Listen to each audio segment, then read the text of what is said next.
Welcome back, Bear fans. The Talking Bear Football podcast right here on westbranch.football is back online. I'm Jason Miller. You just heard Matt Chenander. And as always, joining us, the voice of the Bears, Stephen Grace. Hi. Well, hello.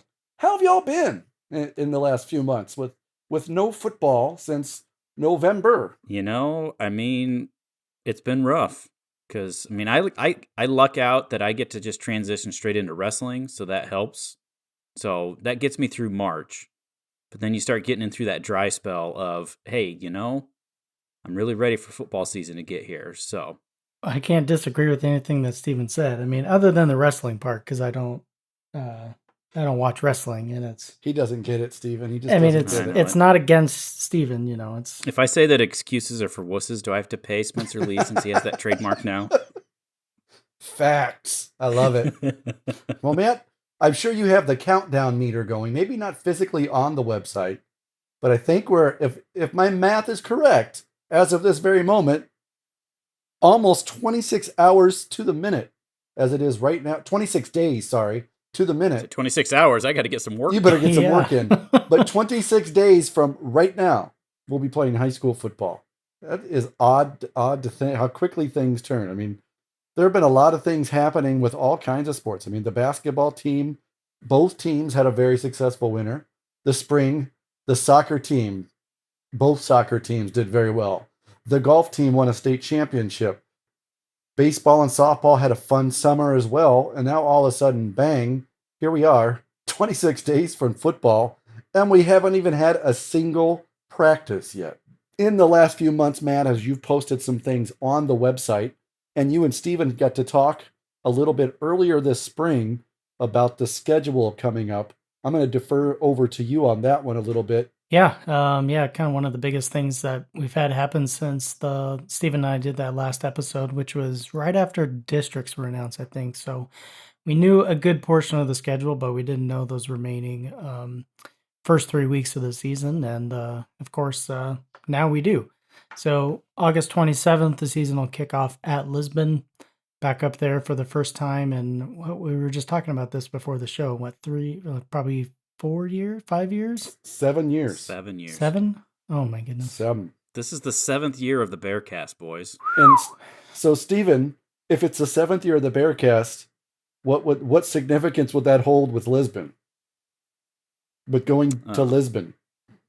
The last time we That's the last time I didn't do a Bearcast game? That is correct. Because that was the inaugural Bearcast, and fans, all 34 of them that night, got to suffer through Jason Miller and Matt Chenander on the Bearcast for its inaugural mission. Thank goodness we've upgraded since then to Stephen Grace and Mike Quinlan. But hey, you got to start somewhere. And, you guys set the bar pretty low, so Quinny and I didn't have to worry about sounding that good. And we sound great.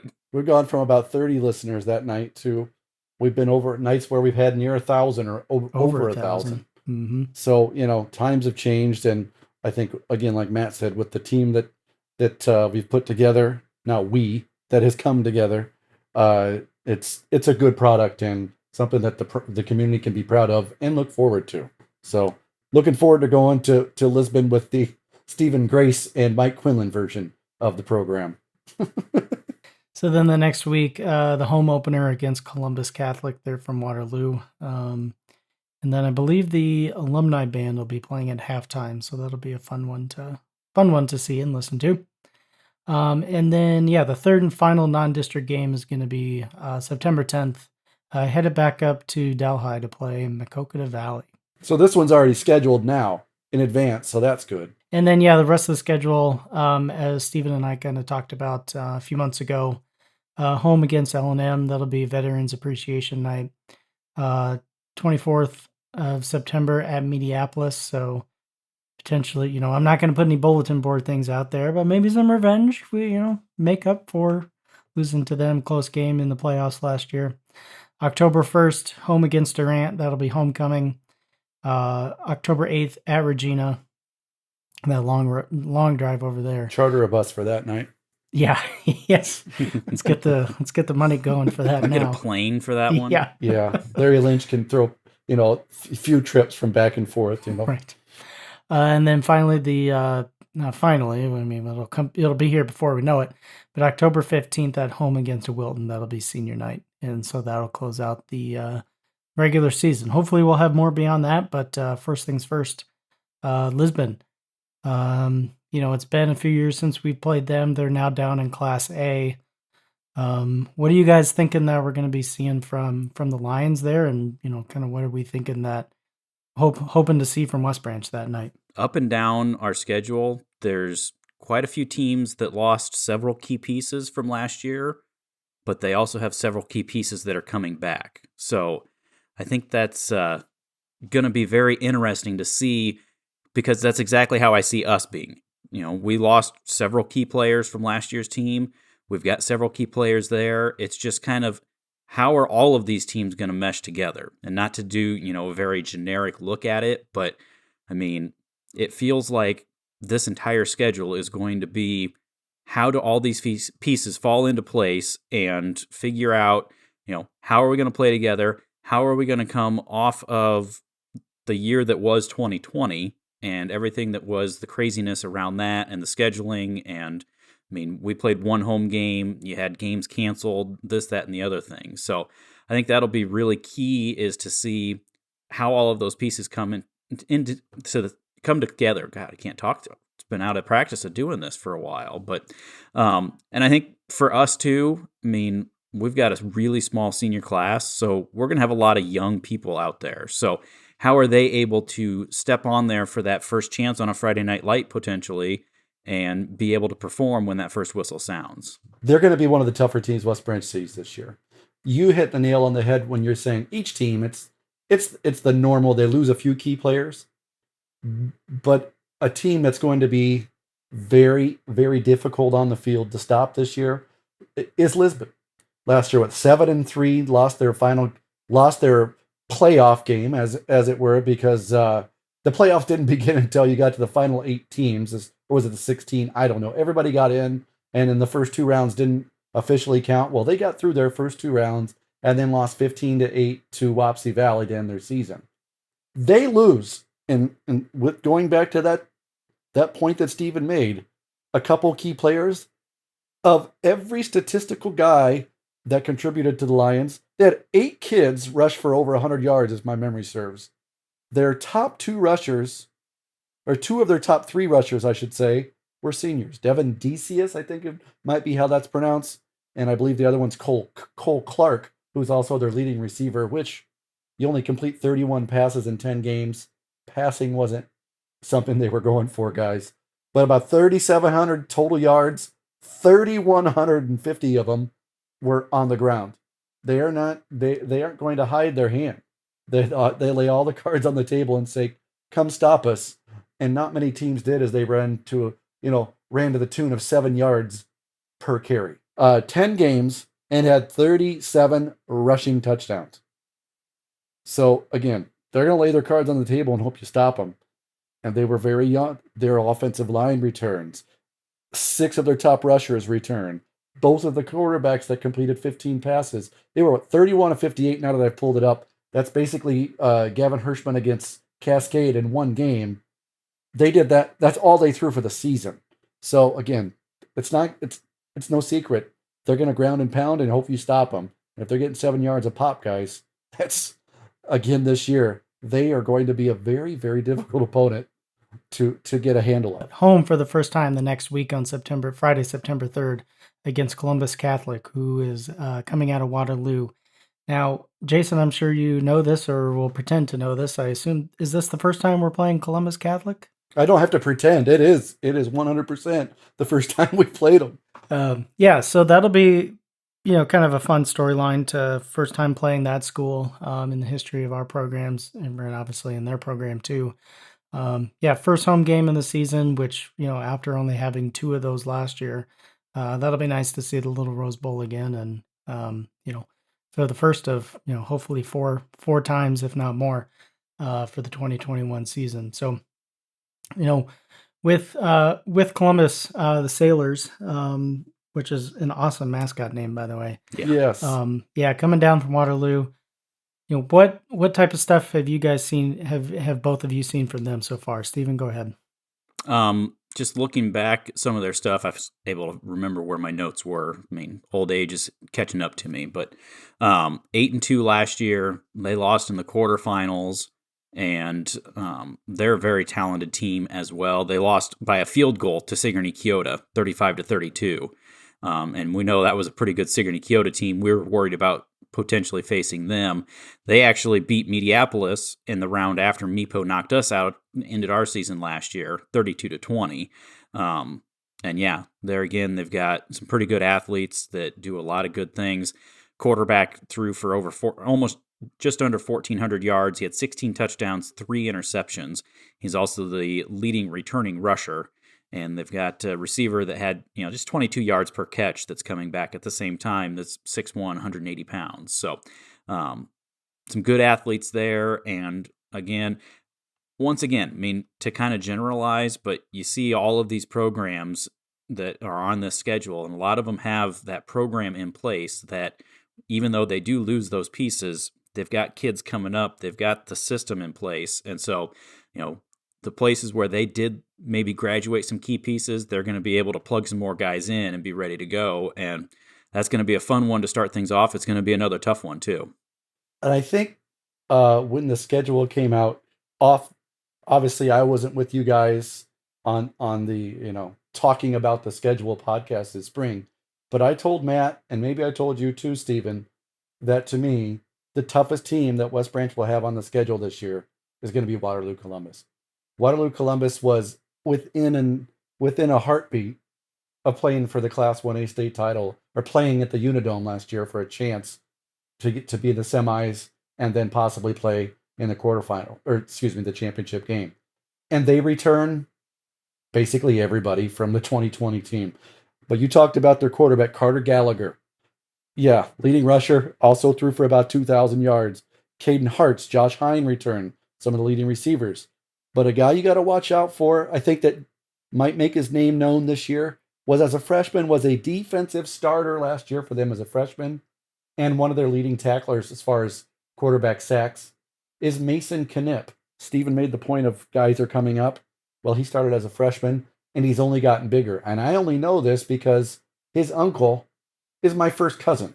Now, Mason and I aren't related. It's the other side of a family. But I've watched film on this team last year at the end of the season, and just hearing from his uncle and some of the things that this team has been doing in the offseason. And they have all eyes forward to making it to the Unidome in the Class 1A playoffs this year. But West Branch isn't just going to hand them the keys to the kingdom. When they come to the Little Rose Bowl, both teams are going to be ready. West Branch will be, and they don't lose there very often, and they hope not to that night. Yeah, that's a really good point. And, the old cliche of you improve the most from week 1 to week 2, that's going to be really important going against the Sailors there for the second game in the season. And Stephen, especially, I think, if you look at that matchup with that first game to second game improvement, the things that West Branch, every football team to be successful, Stephen knows this very well. What's the important thing? Who are the most important players on that team to be successful? Those 5 guys up front. Yeah. And when you've got 2 or 3 new guys that are just learning a system at a varsity level underneath the lights on Friday night, it's a different scenario. On the first night, might be a little bit of butterflies, and there'll be mistakes. Everybody makes them, but how do they grow from it? How do they move to week 2, right? That's going to be the big key. And that's, a lot of it too is just getting out there at game speed. Yeah. And, you can go out, they start their camp this week, not to jump too far ahead, but, you start camp this week, you get to actual padded practice next week, and, you're beating up on each other and you kind of know what's coming. But when you actually get out there, somebody with different colored jerseys, they don't know what's coming. You don't know what they're going to be doing. You actually have to react. That's where you can start to see things on film and really learn some stuff, and then be able to put that to better use once you get onto that practice field to see where that improvement starts to come in. Those first 2 games might be the best 1-2 punch that West Branch has seen in the first 2 weeks of a season in a really, really long time. Because I have a hunch, I know Columbus is going to be highly ranked. They're going to be in the top 3 in the state at that point. Lisbon's probably going to be ranked 2. And I don't remember the last time West Branch started bang, bang with 2 ranked teams. It's been a while. Week 3, heading up to Delhi to take on Mac Valley. And I think there's, obviously some different storylines at play here going up to Mac Valley this season. But I think one thing that we can definitely be sure of. So I think last season when we went up there, we had come off the 1-3 start, had beaten Wilton, to level back to 2-2, and then beat Mac Valley 50-14 to really, get above that 500 record and really use that. Really has some momentum going into 2 big final games into the last season against Durant and Beckman. Do you both see this game as that same type of, Coach Peterson likes to call it a springboard, but kind of a springboard to kick us into that district schedule and hopefully kind of be in high gear by the time we hit that? I'll let you talk about it, Stephen, but my answer to that is very simple. Yes. Yes. I mean, this is a Mac Valley squad that, they were 2-7 last year, but it's a proud program. If you look on paper, there's a lot of question marks for them. Their quarterback was kind of their key player last year. They had some guys that were trying to learn some things along the way, and they had a young team, and so I'm curious to see how they're going to be able to step things up and get those things back into place. But coming off of our first 2 games, I could almost see this as kind of a trap game too, where if they have a rough start, we could kind of go in overconfident and find ourselves in some trouble. But I think, this is one of those games that, really you want to make sure that you're completely focused and ready to go, because after this one, that's when the district play starts, and that's where things really start to play out. So you want to make sure that this final game, no matter what happened in those first 2 for either team, you'd want to make sure that you're really starting to click on all cylinders as you head into that district play. Yeah, and speaking of district play, that kicks off that next week, September 17th at home against the Wise and Muscatine, otherwise known as L&M. And that'll be Veterans Appreciation Night as well. So maybe we'll be wearing those red jerseys. Who knows what's going to happen there. But that'll be definitely a cool night at the Little Rose Bowl. Jason, tell me a little bit about L&M. They've always been a team. We've seen them once, maybe twice, I think, in our schools and in our playing history. I played them my junior and senior year. They were in our district. There you go. So Stephen just confirmed it on my lucky guess. At least twice. At least twice. I don't think there's been many other times since. Actually, there was one time in the early 2000s when they weren't doing a home and away 2-year scheduling like they kind of do now most of the time, where we played them a time at L&M at Letts in Letts, Iowa. Letts, if you want to spell it. Let's go. This is a team that they are the Southeast Iowa. When you look at smaller schools, there are not going to be very many schools that you're going to see with the new style of offense, throw it all over the yard, mixed in with the finesse speed rushing game, like a Regina or a West Branch or Wilton, or they're more of the Mediapolis kind of a run first. Not only are they run first, they're very much run first, or not quite the Sigourney Kyoto, Stephen, which is very much run first. But L&M, and you saw them back in the day, they really haven't changed much with their offensive style. Obviously a change in a coach since then, but they're going to come at you, come up the line of scrimmage and hope you stop them, and not really not do anything too flashy. Yeah, they're definitely not going to be that air raid type offense, but sometimes, especially with a smaller school, you want to keep it kind of, simplified that way so that, it's easier to get some of those basics down. I mean, there's times where I've seen, we've played schools that they've got 5 plays in their playbook. I mean, was that Pleasantville several years ago in the playoffs? It's like they really only run 5 things. They just run it really well. So Novocaine, I think that's, man. It's like Novocaine. Yeah. But I think that's where L&M, they're trying to get that going. And, they've got some young guy. I mean, their quarterback, I think, was a sophomore last year. Their top receiver was a sophomore last year. So, they've got some youth. So we'll see how they're able to turn things around. But, hopefully, kind of like I said, that last game before the district, the first game in the district, you really want to be firing on all cylinders and get yourself off to a good start. It looks so much better going into those last 4 games saying, hey, we're 1-0, rather than saying, oh, hey, we're 0-1 right now. So next week, headed up to Minneapolis to take on the Bulldogs. So as I kind of alluded to earlier, you could potentially view this as a little bit of a rematch of that round 2 playoffs matchup back in 2020. Bears falling there 13-20. Close game there at the end, but yeah, just couldn't quite pull it through to move on. So I think a lot of the, now seniors and juniors, and even now sophomores, because we had freshmen playing too last season. I think they might have that kind of revenge on their mind. And, do you think that plays into into this game at all? And, how much of a different team is Meepo going to be? I don't think it plays into it until the week you play them. I don't think it even... Some kids are going to circle it, I'm sure, because they ended the season. Regardless of whether it was there's no bad blood whatsoever from the game. It's just you got beat by a better team that night. So it's just whenever you get there, yeah, there'll be revenge, but boy, you also go to the kids are probably going to get a little starry-eyed because they're going to go to I think some of the younger kids on this team, it's going to be, when you go to a facility like Minneapolis has a fantastic, absolutely maybe one of the best, arguably the best football facility in Southeast Iowa. And Stephen, good news for you is they've got 2 press boxes.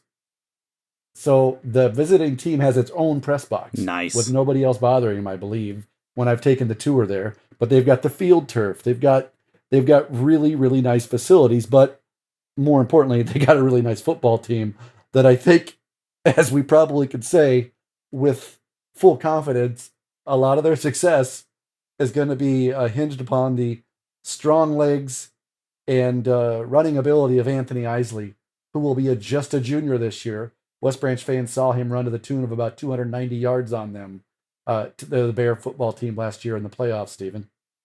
Yeah, Meepo, I mean, like you said, they're a run-first team, and they have that physical mentality. And I think that's what we saw last year.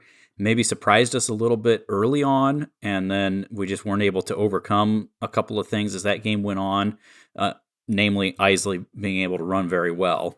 But yeah, they are a line it up, smash it. You want to talk about epitome of ground and pound, and they're doing that. They're going to have a new quarterback. Their quarterback graduated from last year, so we'll see how that plays into things. But and I want to wish him I think we all want to wish him the best in his battle. Yes, with his health battles.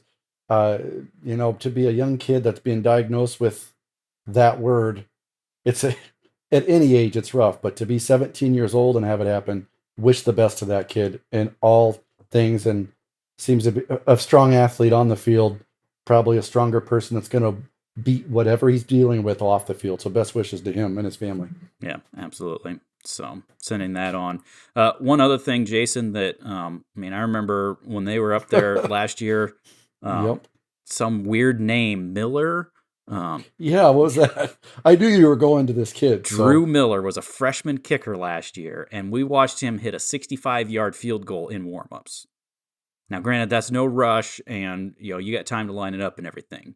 But as a freshman, he made a 65-yard field goal at the Little Rose Bowl in warmups. That's a big, big, big part of the high school football game when you look at field position and coverage and being able to just say, you know what, we're going to kick it out of the back of the end zone, or we get inside the 35-yard line, we've got an opportunity to put 3 points on the board. That really changes a coach's philosophy on what you're trying to do in certain situations. So he's one of those weapons that probably might get overlooked at times, but he's going to be a big component to their success as well. And about a month ago, he was invited to, as far as kickers go, to a prestigious All-American kicking camp with 75 people there. And when he was done, he was ranked the number 2 kicker in the United States of America from that camp. So this kid is a big time. You're going to see him kicking on Saturdays at the Division I level, not just he's just a sophomore. I mean, what was he? 50% touchbacks, I think, last year as a freshman. Something like that. It was just it was ridiculous, astronomical. So, and he's now 6'3", around 200 pounds, according to a poster named Meepo Dog on an Iowa forum. That sounds like it's his father giving out information, and because he said my son was at these kicking camps, so that's where I got said information before. But Stephen, that at the small school, at any level, West Branch has been blessed through the years of having some pretty darn good kickers. So I mean, that luxury doesn't come around very often. So take it while you can, and if it comes to a close game, it's pretty nice to have from 60 yards and in. I was gonna say, let's keep them on the other side of the 50. Yes. Yeah. How about If we that? can, yeah. Yeah, that let's I'm just with try you. that. Yes, sir. Well, the game would be a lot easier if we just did that. Jeez, Yeah. Matt, what were we thinking? You know, I thought, yeah, we've got it all figured out now. Transition. Yeah. Yep. All right, so we come back home. We enter October. We come back home. October, best month of the year, in my opinion. But October 1st at home against Durant, and boy, if it's anything like the game against Durant last year, we're in for a pretty entertaining game. I think, for me, I would be hard pressed to find a game on last year's schedule that was more exciting than that Durant game. The last several times we've played Durant, I mean, I'm sitting here looking at my notes, and 4-4, they were probably the best 4-4 team in the state of Iowa. I mean, you look, they lost to Cascade by a point. They lost to us and Dyersville-Beckman by a touchdown. I mean, they were that close to basically running the gamut and being the top seed out of our district from last year. And, it's one of those where they were that close and just couldn't quite get over the hump a couple of those times. And, the last 2 times we've been down there, it's been lucky for us to be able to come away with a victory. So, Durant is one of those that, again, probably could get overlooked just because of their record, but they are definitely a squad that has been playing very well the last several years and have some pieces to come in. I mean, obviously they lose their quarterback, who was a big piece of that offense. But Jason, anytime you hear Nolan DeLong, whatever sport it is that he is doing, he is definitely going to raise some eyebrows. Yeah. And you talk about us to just absolute positively the Clark Kellogg stat sheet stuffer. From a rushing perspective, last year, man, 2,000 yards. We get almost 2,000 yards. He's averaging over 200 yards per game. I mean, if they only played 7 or 8 games, obviously he may not have got to 2,000. But you're talking about a kid that averaged about 4 rushing touchdowns and 200 yards per game, except when they played West Branch. I think he had 12 carries for 17, something to that effect. West Branch did their job there. They stopped him, but they didn't stop the big play passing game 3 times. Durant beat them on big play passes. And they did their job against DeLong, and I know Coach Peterson, before the game, I was standing there, and he said, guys, we got to stop DeLong, but safeties, pay attention, because they're going to come at you. When you stop there, you're going to bite on it, and they're going to go over the top, and they're going to catch you. And they did just that, not once, not twice, but 3 times. So that kid is absolutely going to be a stud, and unfortunately, for would-be tacklers, he's just a junior this year. So Isley... And unfortunately for opposing running backs, he's also one of the best defenders and a great tackler. Yeah. So pretty much anywhere the ball goes when Durant's on defense, you're going to find DeLong somewhere in the vicinity. Yeah. They are going to be a fun team to watch. I mean, they may not even have to throw the football, and they still will be a fun team to watch because this kid's a great athlete. I mean, he's being recruited at the next level, as you just mentioned it, Stephen. Not as an athlete, not as a running back, but he is being recruited on the defensive side of the footballs. Another one of those wonderful small school finds that Coach Parker seems to get to Iowa and do something with them. I think West Branch had a kid like that a few years ago. So week 7, traveling over to Iowa City to take on the Regina Regals, who... The Fighting Jason Dumont. Right, I was just about to say, in the event, listener, that you haven't heard, Marv Cook, former Bear, former Hawkeye, former NFL player, and now former head coach of Iowa City Regina. He stepped down in, I believe it was June, early June. And now Jason Dumont, who's been defensive coordinator with the team, been with the team for, as long as I can remember. He is now stepping up to be the head coach of Iowa City Regina. New quarterback, I believe, coming into. So potentially a little bit of a different looking Regina team than what we've, had the pleasure of playing for the last few years. Yeah, gone is someone named Cook, huh, Steven? Yeah, a couple of Cooks are gone. Cook, Wick, Coley. I'm not upset about that, No. by the way. I'm sure a lot of teams are not. Oh yeah, and by the way, Regina's back up to now Class 1A after being back in was Class A for a 1 year. After being a state champion at Class A. Yep. Yes. Yeah, I'm really glad this is a game later in the year, just for the fact that we can kind of get a feel for how this Regal program is going to feel and look with all this change. I mean, they had a really strong senior class that did a lot of good things. I mean, I remember a couple of years ago, they were down, they had some injuries, and everybody's like, oh, this program is terrible. Marv's washed up. Yeah. And then they come back and win state championship last year and, just dominate. Everybody's saying, oh, well, Cook's gone, Dumont's coming in. Well, they kind of have things in place over there. They know what they're doing. They know how to coach and play football. So it's just going to be interesting to see how it looks. Is it going to change any? Are they still going to keep a lot of the same philosophy, or who are the players going to be? How do they respond? So I'm glad that this is later in the year, so that one, we can get a sense for it, but two, they can kind of get their feet under them with the new coaching staff. New-ish. Different roles for the coaching staff, and be able to be some more comfortable, because this is one of those games that it's just so fun to be a part of, no matter what, when, where, why, how. And so you want both teams to be able to be firing, clicking, playing at the top of their game. So it'll be exciting that this is, second to last week, and, could potentially have some district ramifications for it. So right. Fun inside storylines as you see. Obviously, Ashton Cook's been their quarterback the last 3 years. He graduated, has moved on to Iowa State. The coach's son at quarterback has happened twice for them with his older brother Drew as well. Well, guess who may be the quarterback next year, or this coming year, and for 3 seasons? A Dumont? Yeah, Gentry Dumont may be taking over as the quarterback for the next 3 seasons. A great athlete in junior high, and probably going to step right up, step right in. Yeah, you mentioned that you talked, Stephen, about Coley, leading rusher, gone 1,600 yards, and Wick, about a 9,000 yard receiver, arguably the best soccer player in the state of Iowa this season. A phenomenal athlete. And if memory serves, isn't he going to walk on and play football for, I don't know, where's he playing football? At Iowa, perhaps. Yeah. I believe so. But what they lose all this statistical stuff, but you know what? Their running back next year, or this season, was the leading rusher at Tipton last year. Levi Daniel's going to step in and take over at running back at Regina.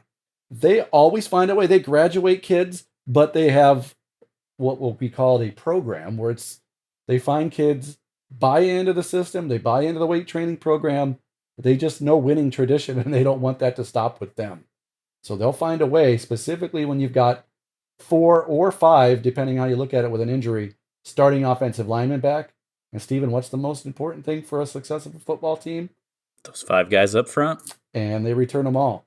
So they've got the right pieces in place for success again this season. All right, week 8, final week of the regular season, October 15th, back at home for senior night, and it's against Wilton. And, kind of as I mentioned a little bit earlier in the show, West Branch played them in week 4 last year and really found their stride, I think, to continue through the rest of the season in that game by defeating the Beavers 43-8. Everything just kind of clicked. It seemed like everyone found their stride in that game. Hopefully, kind of that same type of momentum thing here last game of the season. Hopefully, the Bears are in a position to be looking at a playoff spot. And hopefully, this game is something that, while it'll be tough, it's something that the Bears can use as that kind of momentum booster heading into the playoffs. Not to get ahead of ourselves. Yeah. Right. We have a real tough schedule ahead of that, but just being optimistic. Yeah. This was a younger team, I think, last year, Stephen, except, they got hurt really hard. They were a young, injured team as that year wore on. That is exactly what I was going at. The injury bug really, really hurt Wilton last year. They had some athletes that came back during basketball and did some great things. Specifically, a guy you're going to notice on the field because he's going to be one of the bigger guys on the field in Kaden Kirkman, a 6'6" receiving target. He's also a first-team All-State basketball player. He's going to be a guy. If they can find a quarterback that can get the ball to him, they have the right pieces in the backfield with Jackson Hole, I think, returns at running back, was maybe their second leading rusher last year behind Caleb Sauvel, one of the twins. But if they can find the right pieces and the right confidence, they've got a lot of guys back up front again, but they've got the majority of their team back and healthy. By week 8, they could be a pretty interesting team to play. Yeah. Well, and I'm looking, Aiden Walker got some time at quarterback last year. They had Sauvel back there. Walker, I think, was banged up. One of those guys early on got the injury bug, and so Sauvel had to move around a little bit. But, if he can kind of get his feet under him and get some confidence, I think that could be a key thing. And, if they can get, they've got some guys on that offensive line that showed some flashes at points last year. And, again, finding some of that consistency. And by week 8, you're hopefully clicking on all cylinders. And, they've got an opportunity that you could be sitting there where, depending on how things shake out with the new playoff structure, this could be a type of play-in game for one or both of these teams. It could be saying, hey, we're fighting for this 3rd or 4th spot in the district to be able to make it in. I hope we're not at that point and we're, trying to clinch the district title. But just saying, based on how this district lines up, it could be very interesting. So there could be a lot to play for in this one. So, hopefully it's a springboard into the playoffs, but it could be we need it to get into the playoffs too. Fun schedule. Fun schedule. Yeah, fun schedule for sure, and tough one, I think, too. And you say tough, like I said, first 2 teams, and arguably probably 4 teams of the 8, minimum 4, Stephen, I think are going to be a ranked football team in week 1. That's Lisbon, Columbus Catholic, Mediapolis, and Regina. I think we'll all, maybe Durant, maybe with an outside chance, but you got 4 of the 8 teams that are definitely going to be ranked come the beginning of the season. Man, tough. Arguably one of the tougher schedules West Branch has had in about the last 10 years. And fun thing, here's Matt, and then we can close up the schedule. But I'll ask Steven because he knows the answer. I bet, Matt, you might now too, because I've probably brought it up once or twice. 8-game schedule. When was the last time West Branch played 8 regular season games? Just last 2 years ago, actually, they played 8 regular season games. Yep. How about it's like how many months have 28 days? That's right. All 12. All See, it was a trick question. Yeah, people might want to say, well, 1989. Well, no, yeah, they did only play 8 regular season games the first state championship year, but West Branch is, because of cancellations, has done it, twice, 2 or 3 times in the regular season in the last 10 years. So, by scheduling wise, the last time they were scheduled only 8 regular season games was 1989. So that'll close it up for the 2021 season, regular season schedule. Again, that'll kick off August 27th at Lisbon. But before that, the team has a lot of stuff to do, a lot of preseason items. Go ahead and talk through those, Jason. I'll hand the host duties back over to you. Thank you. Thank you for letting me take those. I've enjoyed listening to this and being a sideshow. August the 3rd, which would be 2 days from now, a Tuesday, August the 3rd, camp, as you can't see my fingers in quotation mark, begins for football teams in the state of Iowa, as well as volleyball teams in the state of Iowa. Camp is kids can wear t-shirts or cutoffs, t-shirts and shorts, but they can wear their helmet. They just can't wear pads yet on August 3rd, and then you can do camp. So basically that's if you guys, Steven or Matt, correct me if I'm wrong, we'll make it easier, they're doing more tech stuff to sort of, okay, let's see where you are. Let's check your report card from the end of last year. And for you new kids, let's really see where you are to see what we've got to work with here on this hand that we've been dealt. And it's a lot of conditioning stuff too. I mean, it's blowing the cobwebs out and, making sure that you're not going full contact, but you kind of get limbered up and work yourself into it. Try to avoid some of those injuries. If, you have a kid that maybe hasn't been hitting the weight room or doing things in the off season, they come out full pads the first day and suddenly you're like, oh, well, guess he's done for the year. So, it's a little bit of everything. I mean, yeah, it's some of those technical things. It's working on the little stuff, but it's also conditioning and kind of blowing out the cobwebs. Yeah. Then moving on to Monday, August 9th, the first official practice begins in the state of Iowa. And not full pads yet. That doesn't happen until the Saturday of that week. First practice with pads, which traditionally West Branch will go at 6 or 6:30 in the morning. Practice for about an hour and a half that day. They will get their first crack in, doing a little ISO drill so you can get the feel of those pads, what it's like to get those things back on at full speed and get that adrenaline rush before media day begins later on that morning at around 8:30 up at the Little Rose Bowl. Traditionally, West Branch, the kids will show up in their game jerseys.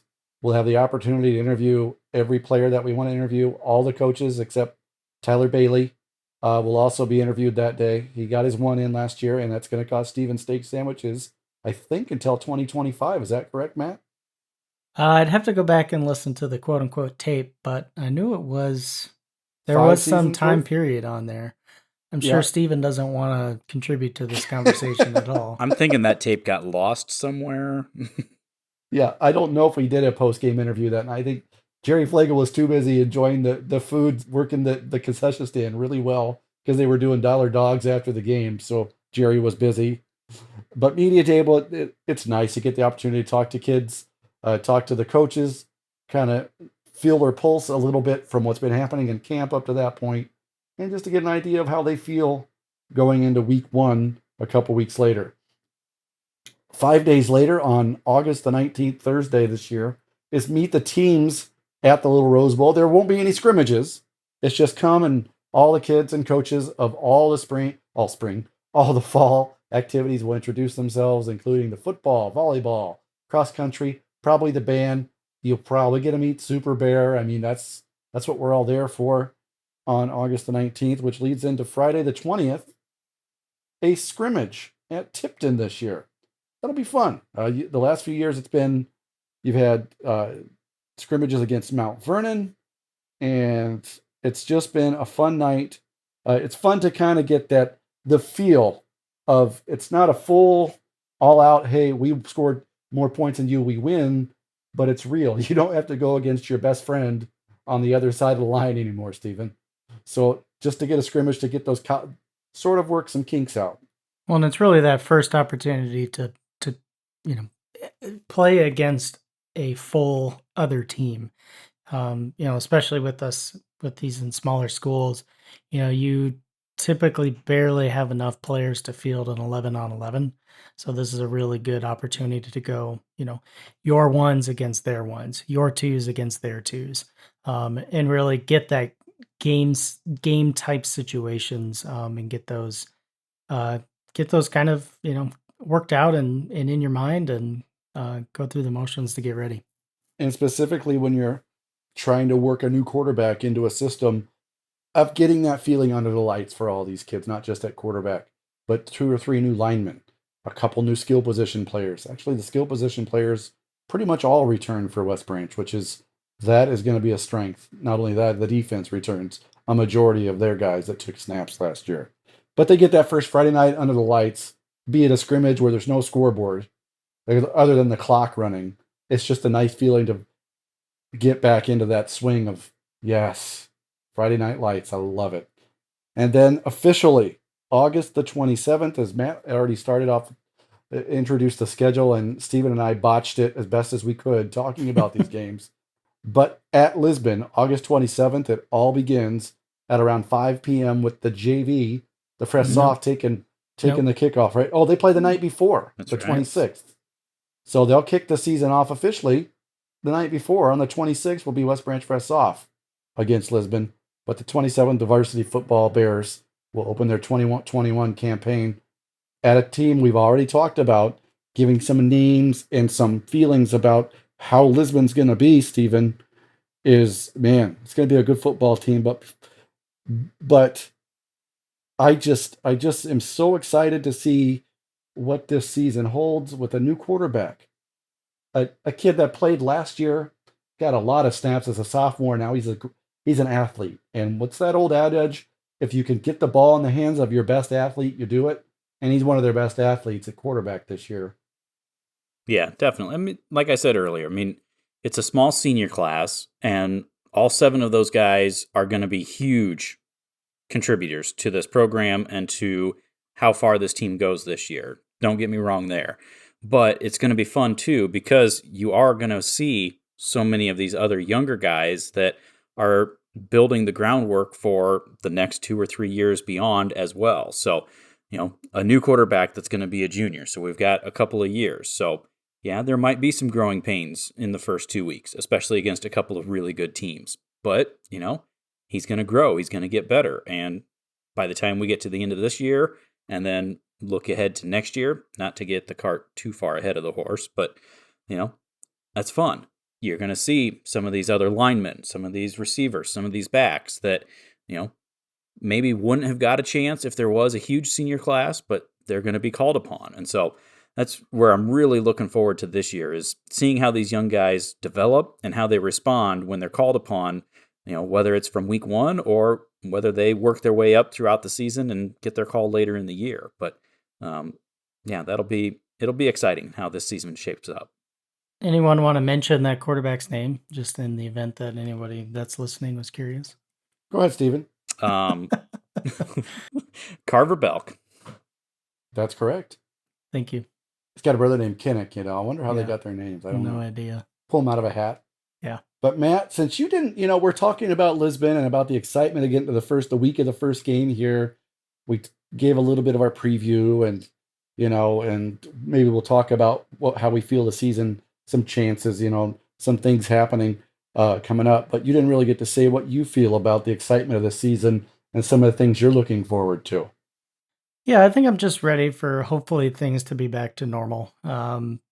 Just kind of all the protocols and worries and everything that we had last year, rescheduling, and, all the masks and just all that kind of stuff. And just, crossing my fingers that we're not going to have to do that again this season and just kind of get things back to normal is really what I'm hoping for. But yeah, I think what's really interesting about the 8-game schedule is that I think the players and really the whole team, I think it's going to have to be more focused than ever before, because they have one less game to, jockey for playoff positioning, one less game to get ready for the playoffs if you make it.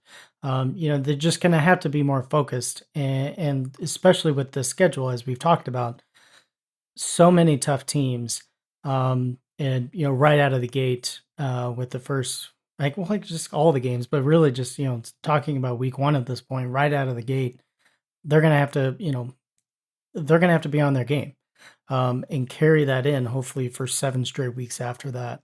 I'm looking forward to it. And just with, all of these sophomores and juniors, I guess, and even freshmen too, last year, getting all that playing time that they had, I'm really interested in seeing how they've progressed and matured physically and mentally, and just being better guys, better men, really, at this point, seeing how that translates to play on the football field. And I'm looking forward to them actually getting to play at the little Rose Bowl this year. Well, yeah, that too. I'm not sure they remember where that was last year, as West Branch saw, 1 game?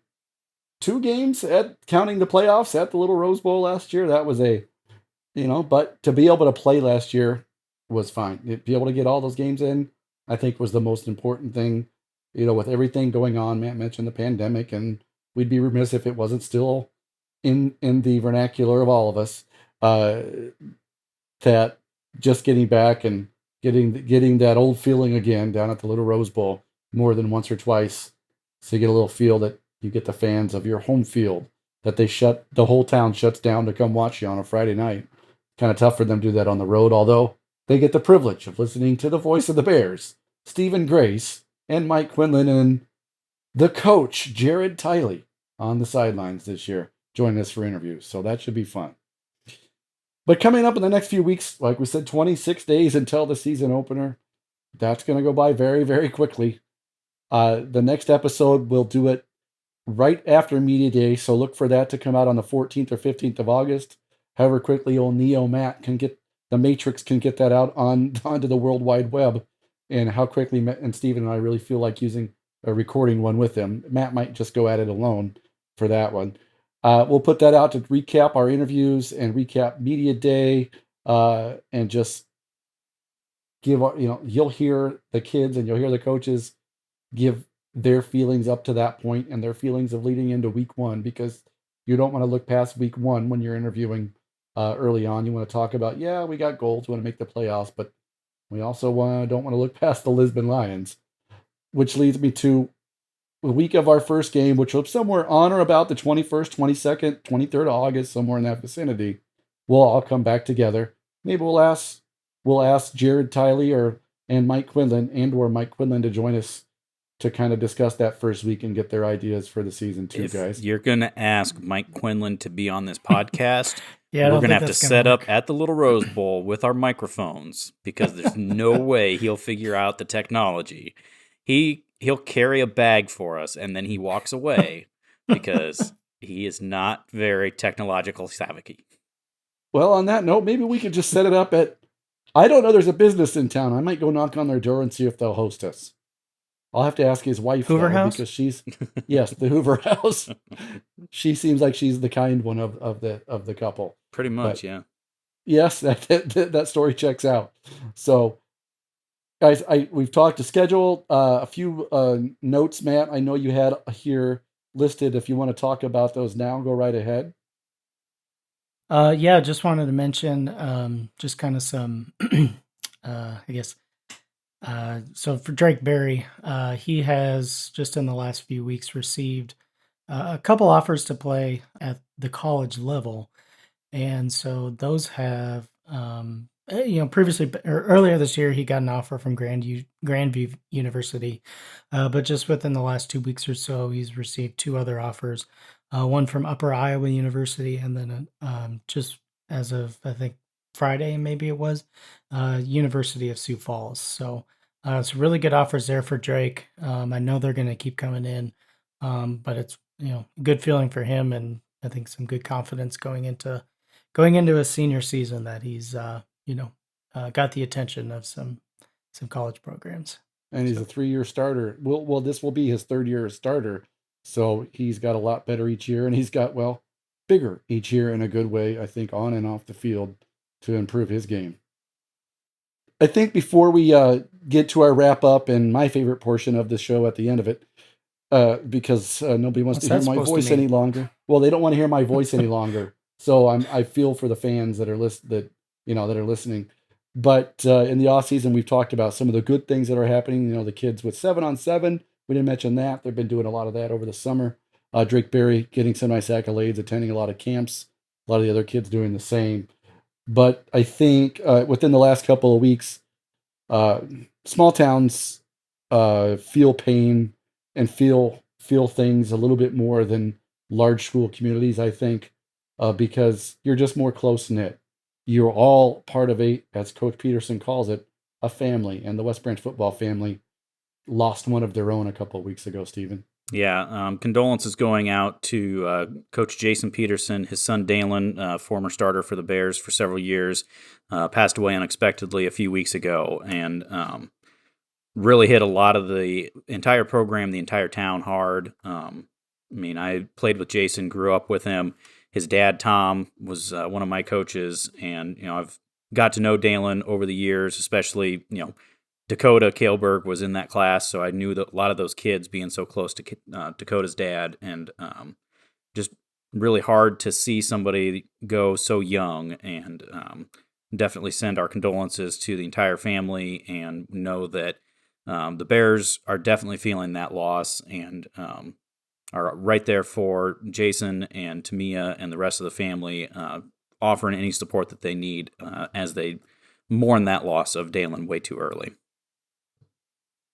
That's well said. And yeah, speaking for myself as well, I just second what Steven said with Coach Peterson, Coach Jason. And again, you mentioned his dad was your coach. He was my fresh soft football coach back in the day. I can't call him Tom or Mr. Peterson. He's Coach Peterson to me. He's a head coach. I've never called him anything other than that. So, just that families, they are West Branch football. So, yeah, arms around, positive thoughts and pick up the family. And I'm sure football is going to be something that they're going to look forward to. A sunny day for the family that loves West Branch football as much as they do, I think is going to be something that they're looking forward to, maybe to help heal. As we wrap up this episode, we want to remind you how to stay in touch with all things West Branch football on the World Wide Web. What can they do, Matt, to be able to get everything of Bear football at their fingertips? Where can they go? Ooh, I get to do this time, huh? Of Dang course. it. I was all set and ready. I did my homework. I even opened up my internet. I forgot how to find all these things. Well, we're all over the place. Twitter, Instagram, Facebook. So Twitter and Instagram, search for WB Bears Football. Lots of stuff posted there. Like us on Facebook, just search for West Branch Football and you'll find us. All updates that we send out through social media are right there. And so be sure to give us a like and share our posts too. Also, this show, the Talking Bear Football Podcast, you can, right here on West Branch Football, you can subscribe to that. That's totally free. You're just essentially like following our show. You can subscribe in Apple Podcasts, Spotify, or whatever your podcast player of choice is. Just search for Talking Bear Football. You should be able to find us. Of course, subscribe to our YouTube channel. Again, that's totally free. Just search YouTube for West Branch Football and you should be able to find our channel there. As the season's going to get started going here soon with practice and media day and all sorts of stuff, you'll definitely want to be subscribed to the channel there. So as soon as we post videos, you're going to know about it just because we've got a lot of videos coming up here in the next few months. And then, of course, westbranch.football, formerly westbranchfootball.com. You can still use westbranchfootball.com, but we're rebranding a little bit. Westbranch.football, kind of a fun domain name there. So we've come into the 21st century, boys. Right. 21 years ago, but hey, we're into the 21st century now. We done did it now. Yeah, we're over that .com stuff. We want .football, yeah. Westbranch.football. So yeah, keep your eyes on that. Do we have to worry about a .football bust like we saw in Silicon Valley in the early 2000s? Yes. And we're going to be at the forefront. I hope not. We might need more sponsors. Yeah. Maybe they're going to sell. We're going to sell crypto. Westbranch.football coins. Blockchain.